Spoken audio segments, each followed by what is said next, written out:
Hello there, everybody. We are on our next lesson. Today, we're going to be looking at the key features of democratic government. So we're going to be taking a look at 4 of the main characteristics that identify a democracy, and also looking at direct and representative democracy.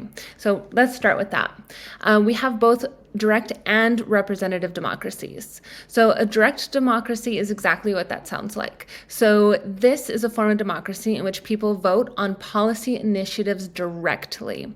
Some examples are this tends to be found in small communities or within organizations. One of the best examples, ancient Athens. Here, citizens voted on legislation directly.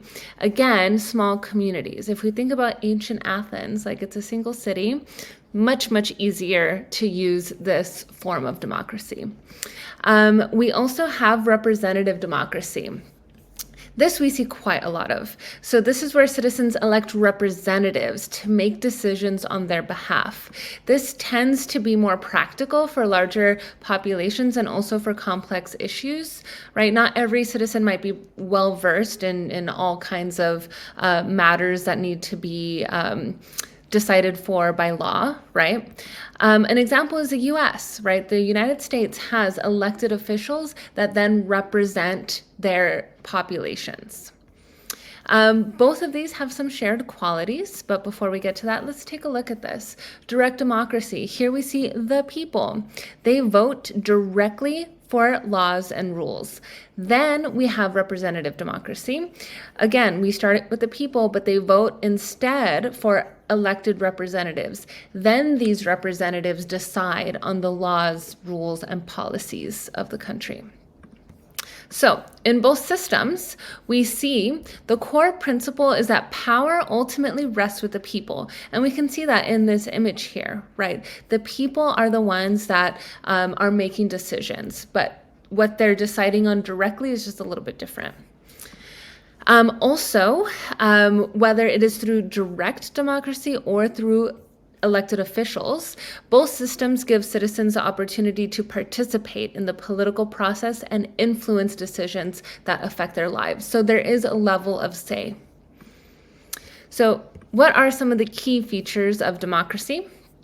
We're going to be taking a look at free elections, civil rights, political pluralism, and independent judiciary. So let's get started. For free elections, these are really important for a democracy. This gives people the power to choose their leaders and to make sure that they're responsible for their actions, right? If they want to get reelected, they have to be doing a good job. Regular and open voting is important for making sure democratic governments are seen as fair and stable. Regular, right? Making sure that it's done consistently and not without too much time in between. Also, they allow for different people and groups to participate in politics, making sure government reflects the will of the people. Populations change over time, right? People get older. Countries will have influx of migrants, right? Populations shift over time, culture shifts over time. So this also allows those shifts to take place in a way that is also representative by laws and government.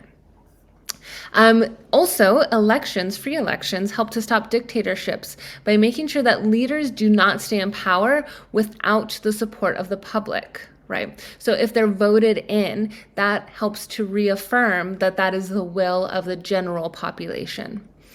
Also, it pushes political parties to listen to voters' concerns. This means that there's better, more responsive government, right? So if there's regular elections, then they have to be making sure that they're representing their people well.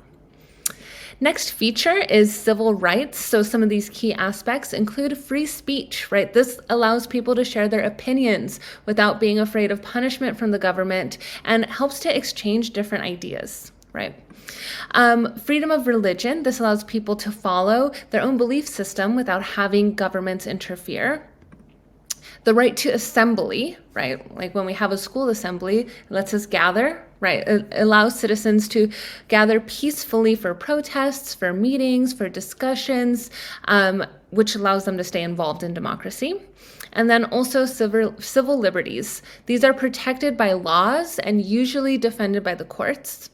And this helps to hold the government responsible to make sure that everybody is able to practice their liberties.